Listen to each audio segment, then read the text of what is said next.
their lives, for the future happiness and prosperity of their nation. It's because of them that we're able to gather here today, free from oppression and free to pursue life's passions, pleasures, and opportunities.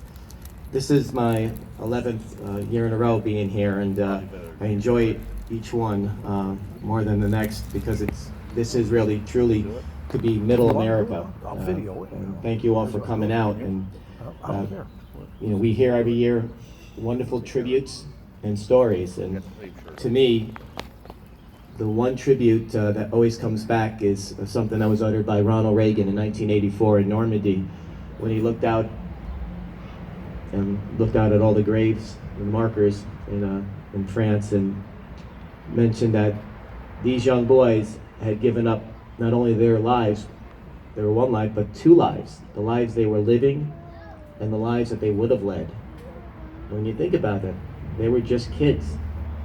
So when we go about our daily lives, and pretty hectic here, and have busy schedules and all that, and you're having a bad day, just take a moment to reflect that somebody gave two lives so that we could have any type of day. Thanks, and God bless.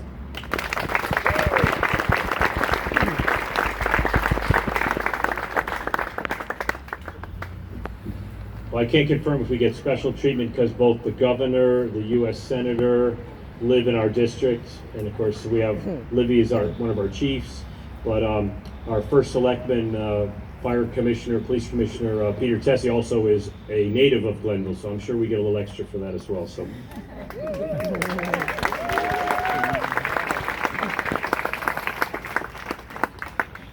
And since he moved to another district, Selectman Toner, John Toner's always, he's one of our newer residents, but our good representative of Glenville. Thank you, Chief, and good afternoon, everybody. We are so blessed to live in the freest country in the world, and we owe that to the men and women who fought and paid the ultimate sacrifice. Those men and women were your fathers, grandfathers, uncles, brothers, and we come together every year and we honor them and we respect them.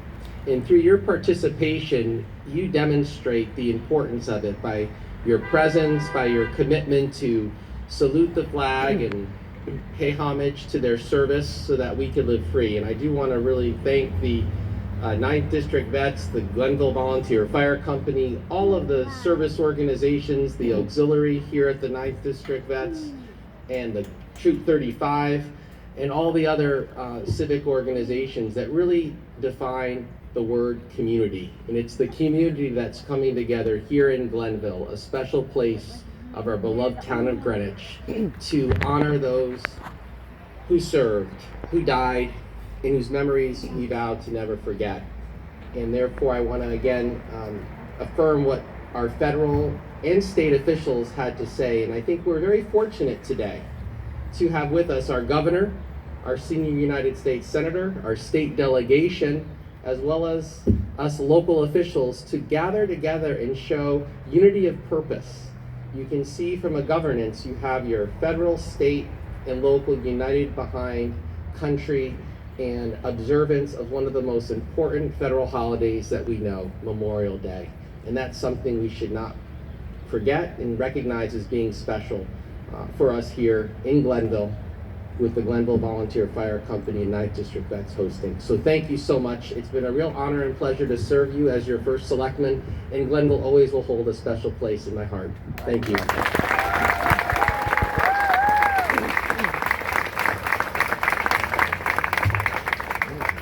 We're getting there. We have some special ceremony towards the end, but I'd like now to have the Secretary of the 9th District Vets and the first female officer of the 9th District Vets, Helen Morris, to come up and say a few words.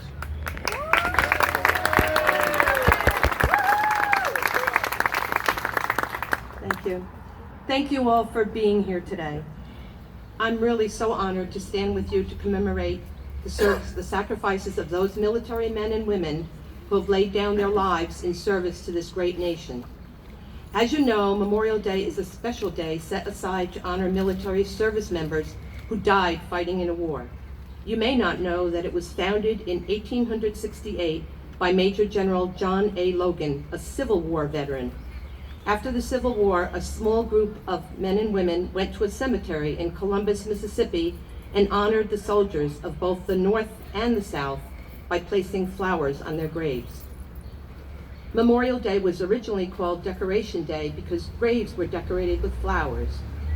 But in 1874, the chairwoman of a committee formed to obtain the flowers for graves in Knoxville, Tennessee, saw flags in a store window. She had an idea. A lumber mill provided wood to make the tiny poles, and she purchased the flags. This was the beginning of the movement to decorate graves with flags. Decoration Day was then changed to Memorial Day to put the emphasis on the fallen soldiers and not the graves. It was initially observed on May 30th, but in 1971, when it became a national holiday, Congress changed it to the last Monday in May to make for a 3-day weekend. Some were disappointed, saying this would contribute to Americans neglecting the true meaning and observance of the holiday. But not here.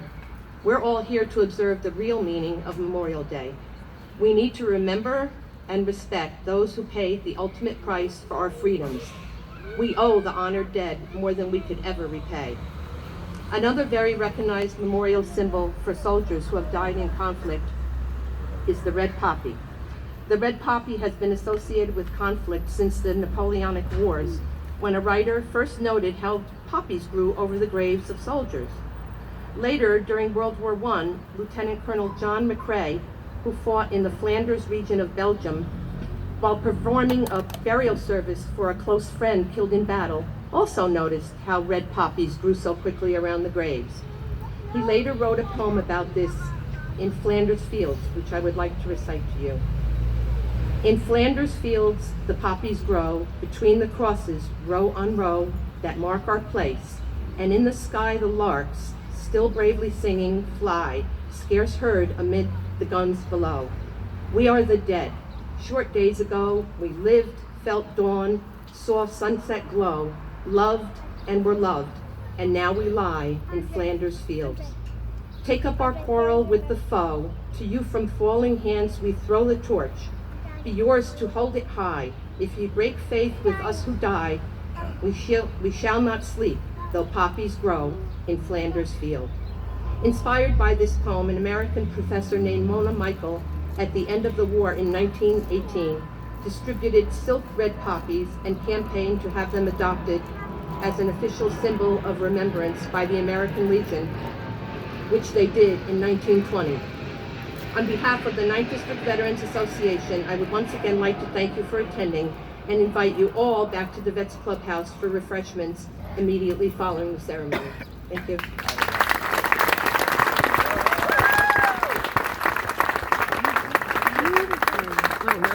So at this time, we normally we put the wreath in front of the